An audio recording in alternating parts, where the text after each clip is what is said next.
Hello everyone and welcome to this video. And today's episode I'm going to talk about 9 word classes in English. Jadi hari ini kita akan membahas tentang 9 kelas kata dalam bahasa Inggris dan kenapa penting belajar ini terutama untuk pemula karena kita ingin tahu kelompok kata dalam bahasa Inggris itu apa saja. Jadi kita tahu kelompok yang benar, misalnya book atau buku itu kategorinya ke dalam kata benda. Smart, beautiful, cantik, pintar itu kelompok dalam adjectives atau kata sifat. Itu simpelnya. And let's get started. Yuk kita mulai. Some people say there are 8 word classes or part of speech. Some people say there are 9 of them, but I will take the 9. Jadi ada yang bilang 8 kelas kata, ada yang bilang 9 kelas kata. Kita ambil yang paling banyak, 9 kelas kata. Oke, the first one is noun. Yang pertama adalah noun atau kata benda. Ya, kita tidak akan bahas ini secara detail. Kita akan perkenalkan sedikit saja dulu. Noun kalau simpelnya ya, untuk pemula noun itu sesuatu yang bisa kita lihat dan kita bisa pegang. Walaupun nanti ada abstrak noun ya, atau ada ide, atau benda-benda abstrak. So something you can touch and see, okay, is noun. Gitu simpelnya untuk pemula. Jadi sesuatu yang bisa dilihat dan dipegang adalah kata benda, walaupun nanti ada kata benda abstrak. Itu yang pertama adalah noun atau kata benda. Yang kedua ada artikel. Ada artikel, misalnya yang paling mudah adalah artikel a, an, dan the.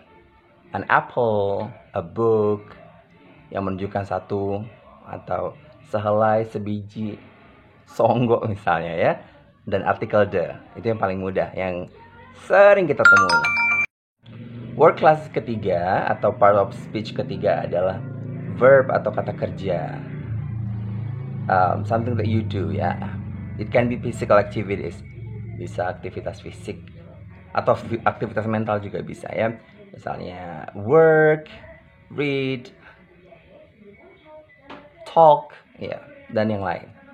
Itu yang ketiga, yaitu verb atau kata kerja. Yang keempat ada pronoun atau kata ganti. Ini mudah, contohnya adalah I love you. I sebagai subjek, love kata kerja, you adalah sebagai objeknya. You love me, you adalah subjek, pronoun kata gantinya. You, love kata kerja, me adalah objeknya. Oke, kata ganti. Ada they, we, are, you, she, he, it, me, them, us, dan yang lain. Ini contoh yang sering kita temui ya. Pasti, bukan sering, pasti kita temui dalam sebuah kalimat. Lalu ada adjectives atau kata sifat. Ya, ini digunakan untuk menjelaskan atau menerangkan kata benda biasanya. Beautiful girl, smart student, fast learner contohnya ya. Kata sifat.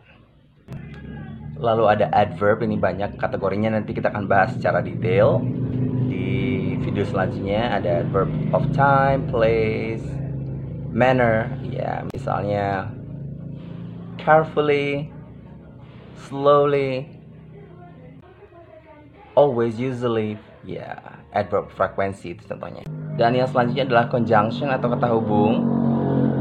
It's like a glue ya, seperti lem misalnya, menghubungkan kalimat dan kalimat, klausa dan klausa, lalu menghubungkan kata benda dan kata benda. Misalnya yang paling mudah adalah and, but, so, ya itu yang paling mudah, kata hubung. Lalu ada preposisi, misalnya in, at, on, under, above. Word classes terakhir adalah interjection, yang digunakan untuk menunjukkan atau mengungkapkan emosi. Misalnya kalau kesandung bisa bilang ouch. Kalau kita lagi marah, kesel, kita bisa bilang rats gitu. Ini beberapa contoh kita akan bahas di video selanjutnya. Untuk memudahkan kita mengingat 9 kelas kata ini, saya tadi coba membuat singkatan yang terkesan maksa sih. Tapi semoga ini bermanfaat. Jadi dari 9 kelas kata ini kita bisa singkat atau kita ingat dengan kalimat contoh perempuan pintar adalah Nona Arve yang pro adventure. Contoh adalah conjunction cho adalah conjunction perempuan perempuan pronoun, pintar inter adalah interjunction. Oke. Lalu adalah adanya adalah adjective. Lalu nona, no-nya adalah noun. Arve, artinya adalah artikel, v-nya adalah verb. Pro adalah pronoun dan adventure adalah adverb. Terkesan maksa ya, tapi semoga bisa lah diingat. Contoh perempuan pintar adalah Nona Arve yang pro adventure. Nah, hari ini kita sudah bahas tentang 9 kelas kata secara sederhana dan kita akan bahas ini secara detail di lain video. Jadi kita akan bahas satu persatu nanti untuk dipelajari. Okay, see you on my next video. Bye everybody.